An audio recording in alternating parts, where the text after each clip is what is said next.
بسم اللہ الرحمن الرحیم۔ السلام علیکم۔ دل کی پرخلوص دعاؤں کے ساتھ زہرا وہ اس میں خوش آمدید۔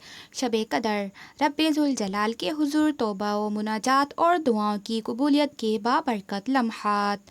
عظیم المرتبت صحابی رسول حضرت سلمان فارسی رضی اللہ تعالیٰ عنہ فرماتے ہیں کہ شعبان کی آخری تاریخ کو رسول اللہ صلی اللہ علیہ وآلہ وسلم منبر پر تشریف فرما ہوئے اور آپ نے ایک طویل خطبہ ارشاد فرمایا: اے لوگو، تم پر ایک عظیم اور بابرکت مہینہ سایہ فکن ہونے والا ہے، ایسا ماہ مبارک جس میں ایک ایسی رات لیلۃ القدر ہے جو 1000 مہینوں سے بڑھ کر ہے، یعنی اس ایک رات کی عبادت میں اجر و ثواب 1000 مہینوں کی عبادت سے زیادہ ملتا ہے۔ رسول اللہ صلی اللہ علیہ وآلہ وسلم نے ارشاد فرمایا کہ جو شخص شب قدر سے محروم ہو گیا وہ گویا پوری بھلائی سے محروم ہو گیا، اور شب قدر کی خیر سے وہی محروم ہوتا ہے جو کامل محروم ہوں۔ آپ صلی اللہ علیہ وآلہ وسلم نے ارشاد فرمایا کہ جو شخص لیلۃ القدر میں ایمان کے ساتھ اور ثواب کی نیت سے عبادت کے لیے کھڑا رہا، اس کے پچھلے تمام گناہ معاف کر دیے جاتے ہیں۔ اس مقدس اور بابرکت رات کی عظمت و اہمیت کا اندازہ رسول اکرم صلی اللہ علیہ وآلہ وسلم کے ان ارشادات سے لگایا جا سکتا ہے۔ اس کی عظمت و توقیر کو اجاگر کرنے کے لیے خود اللہ عز و جل نے قرآن کریم فرقان حمید میں ایک مستقل سورۃ القدر نازل فرما کر اس کی عظمت و رفعت پر مہر تصدیق ثبت فرمائی۔ اللہ عز و جل کا ارشاد ہے: بے شک ہم نے اس قرآن کو لیلۃ القدر میں نازل کرنا شروع کیا، اور تمہیں کیا معلوم کہ لیلۃ القدر کیا ہے؟ لیلۃ القدر 1000 مہینے سے بہتر ہے۔ اس میں روح الامین اور فرشتے ہر کام کے انتظام کے لیے اپنے پروردگار کے حکم سے اترتے ہیں۔ یہ رات طلوع صبح تک امان اور سلامتی ہے۔ امت محمد صلی اللہ علیہ وآلہ وسلم کو جن انعامات اور اعزازات سے سرفراز فرمایا گیا ہے، ان میں یہ عظیم ترین انعام لیلۃ القدر بھی ہے۔ اس رات میں عبادت کا اجر و ثواب 1000 مہینے کی عبادت و ریاضت سے بڑھ کر ہے۔ اس کی مقدار سالوں کے اعتبار سے 83 سال 4 ماہ بنتی ہے، جسے قرآن نے لیلۃ القدر خیر من الف شہر سے تعبیر فرمایا۔ اللہ تعالیٰ نے مقدار کے اعتبار سے تو زمانے اور تقریباً تمام راتیں ایک جیسی تخلیق فرمائی ہیں، لیکن ان میں سے بعض راتوں کو اللہ تعالیٰ نے اپنے بندوں کو نوازنے کے تناظر میں شرف و فضیلت عطا فرمائی۔ ان میں سے ایک رات شب قدر بھی ہے جو رمضان المبارک کے آخری عشرے کی طاق راتوں میں آتی ہے۔ سورۃ القدر کے اندر قرآن نے اپنے اسلوب کے مطابق اس رات کی عبادت کے لیے مومنوں کے جذبہ شوق کو بڑھانے کا انداز اختیار فرمایا ہے۔ چنانچہ ارشاد ربانی ہے کہ ہم نے قرآن پاک کو شب قدر میں اتارا، وہ قرآن مقدس جو مومنوں کے لیے دستور حیات بھی ہے۔ یہ مقدس کلام ہونے کی وجہ سے تقدس کا حامل ہے، جس کا دیکھنا، چھونا، پڑھنا، سننا سب عبادت میں داخل ہے۔ اس مقدس کلام کا شب قدر میں نازل ہونا خود اس رات کے لیے انتہائی فضیلت کی بات ہے۔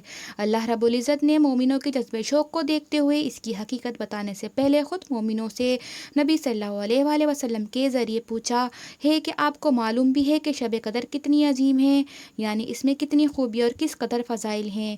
یہ گنہگاروں کی مغفرت، مجرموں کی جہنم سے برات، عبادت و ریاضت، تسبیح و تلاوت اور درود شریف کی کثرت، توبہ و استغفار، کثرت نوافل، صدقات و خیرات، عجز و نیاز مندی اور مرتبہ و عمل کی رات ہے، جو اجر و انعام کے اعتبار سے 1000 مہینوں سے بہتر ہے۔ اس رات میں جبرائیل دیگر فرشتوں کے ساتھ اپنے پروردگار کے حکم سے ہر کار خیر کو لے کر زمین کی طرف اترتے ہیں۔ صاحب مظاہر حق کے مطابق یہی وہ رات ہے جس میں ملائکہ کی پیدائش ہوئی، جنت میں درخت لگائے گئے۔ در منصور کی ایک روایت کے مطابق اسی رات میں عیسیٰ علیہ السلام آسمان پر زندہ اٹھائے گئے۔ اس رات بنی اسرائیل کی توبہ قبول ہوئی۔ یہ رات اپنے آغاز سے صبح صادق کے آغاز تک سراپا سلامتی ہے۔ تمام رات ملائکہ کی طرف سے اہل ایمان کے ساتھ کلام سلام ہوتا رہتا ہے، جس کا مطلب یہ ہے کہ یہ سلامتی کی رات کسی حصے میں مخصوص نہیں ہے، بلکہ اس کی برکات صبح ہونے تک ظاہر ہوتی رہتی ہیں۔